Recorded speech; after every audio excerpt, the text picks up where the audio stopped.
জি বন্ধুরা, এই মুহূর্তে আমার কাছে একটি ফিচার ফোন রয়েছে। এটা নোকিয়া নিউ মডেল। এটাতে সমস্যা হলো মাইকের টিপিগুলো আমি ইন্ডিকেট করে দিলাম। হ্যাঁ, মাইকটা ইতিমধ্যে আমি খুলে ফেলেছি, ড্যামেজ করে ফেলেছি মাইকটা। ভেবেছিলাম মাইকটা চেঞ্জ করব, কিন্তু পরে দেখি না, মাইকের সমস্যা না, সেজন্য ভিডিওটা করলাম।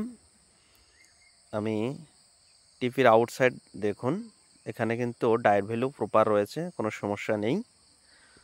এবার ইনসাইড দেখি, ইনসাইড কিন্তু ডায়োড ভ্যালু নেই। এখানে ডায়োড ভ্যালুর থাকার প্রয়োজন ছিল, কিন্তু এখানে নেই। ওকে, আমি আর একবার চেক আপ দিচ্ছি। হ্যাঁ, ইনসাইডে কিন্তু ডায়োড ভ্যালু নেই। আশা করি আপনারা আমার সঙ্গে থাকবেন। ছোট ফোন, তবে অবশ্যই ইনফরমেটিভ হবে। এখানে দেখুন নোংরা অবস্থা রয়েছে, আমি এটাকে প্রথম অবস্থায় ভালোভাবে ক্লিন করব।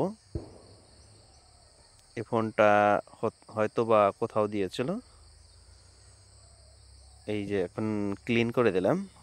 এবার আমি এই টিপিগুলোতে ডায়োড ভ্যালু দিয়ে চেক করব যে এখানে উভয়টাতেই ভ্যালু পাই কিনা। একটিতে পেয়েছি, অন্য যেটি ছিল সেটাতে কিন্তু ডায়োড ভ্যালু নেই। আমি কম্পোনেন্ট যেগুলো আছে রেজিস্টর, ওগুলো চেক করে নিলাম। দেখুন এইখান দিয়ে মাইকের লাইনগুলো চলে আসছে এই পাশে।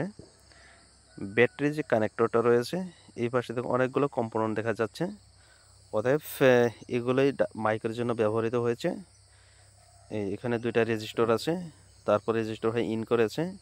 এটা হলো মাইকের সেকশন টোটাল। ওকে, এটি ক্যাপাসিটর, যেটা মাইকের মাঝপথে ব্যবহার করা হয়েছে, অর্থাৎ নেগেটিভ পজিটিভের মাঝপথে ফিল্টারিংয়ের জন্য। এটার কিন্তু উভয় পাশে ডায়োড ভ্যালু রয়েছে। যেহেতু ডায়োড ভ্যালু রয়েছে উভয় পাশে, নিশ্চিত হওয়া গেল যে আইসিতে কোনো ফল্টই নেই। এটা হলো রেজিস্টর একটি। হ্যাঁ, রেজিস্টর এই পাশে ডায়োড ভ্যালু রয়েছে, কিন্তু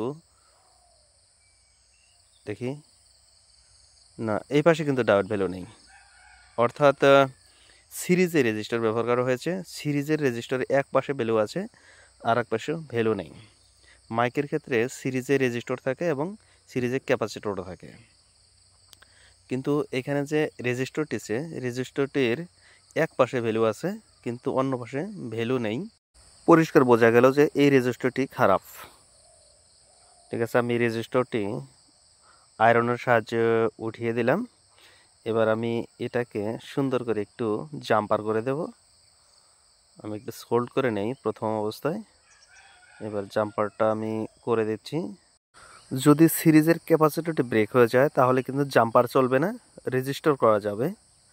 আমি এবার জাম্পার করার পর কেটে দিয়েছি এবং এইবার আমি মিজার আপ দেব। হ্যাঁ, এবার দেখুন, এটাকে আপনাকে একটু লক্ষ্য করুন।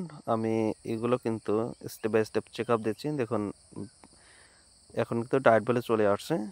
হ্যাঁ, উভয়টিতে এখন ডায়োড ভ্যালু কিন্তু পেয়েছি আমি।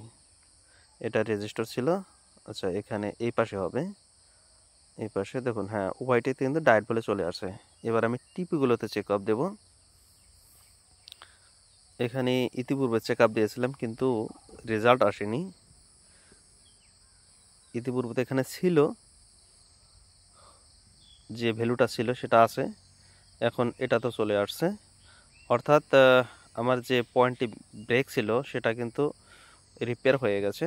আমি এইবার মেইন টিপিতে চেক আপ দেবো, দেখি এখানে আমাদের পেয়েছি কি না, না কোথাও এখনও চিহ্ন হয়ে আছে, সেটা দেখার জন্য। ওকে, এটা তো ইতিপূর্বেই ছিল ডায়েট ভ্যালু। মাঝখানেটা দেখি। হ্যাঁ, দেখুন মাঝখানে এবার কিন্তু ডায়েট ভ্যালু চলে আসছে। অর্থাৎ আমাদের যে সমস্যাটা ছিল সেটা ছিল সিরিজের রেজিস্টার একটা ব্রেক ছিল, সেটা জাম্পার করে দিয়েছি। এখন কিন্তু আমাদের কাজ হয়ে গেছে। কাজের স্টেপ বুঝে শুনে কাজ করতে হয়, ছোট ফোন হোক ফোন। তারপরেও আমার যেহেতু সেম মাইক নেই, আমি অন্য একটি সাববোর্ড থেকে মাইক নিয়েছি, এটাকে আমি রিপ্লেস করব এখানে।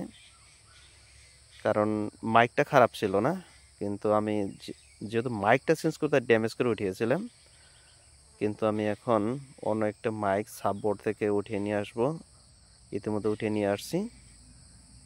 এটাকে আমি আয়রনের সাহায্যে লাগিয়ে দেব। এটা হট গান দিয়ে লাগাবো না, হট গান দিয়েও লাগানো যাবে, একটু রিস্ক হয়, কিন্তু আমি আয়রনের সাহায্যে সবচেয়ে বেটার মনে করি। একটু হালকা মুভ করব। হ্যাঁ দেখুন মুভ হচ্ছে, তার মানে আমার মাইকটা সুন্দরভাবে বসে গেছে। এবার ক্লিন করে দিয়ে অ্যাক্সেসরিজগুলো লাগিয়ে দিচ্ছি। ফাইনালি আমাদের চেক হবে।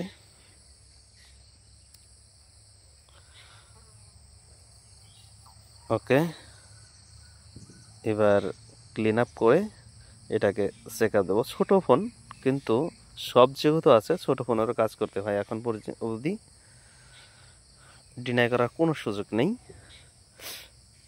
মোবাইলটাকে রান করে নিলাম, এবার মাইকটাকে চেক আপ দেবো। দেখি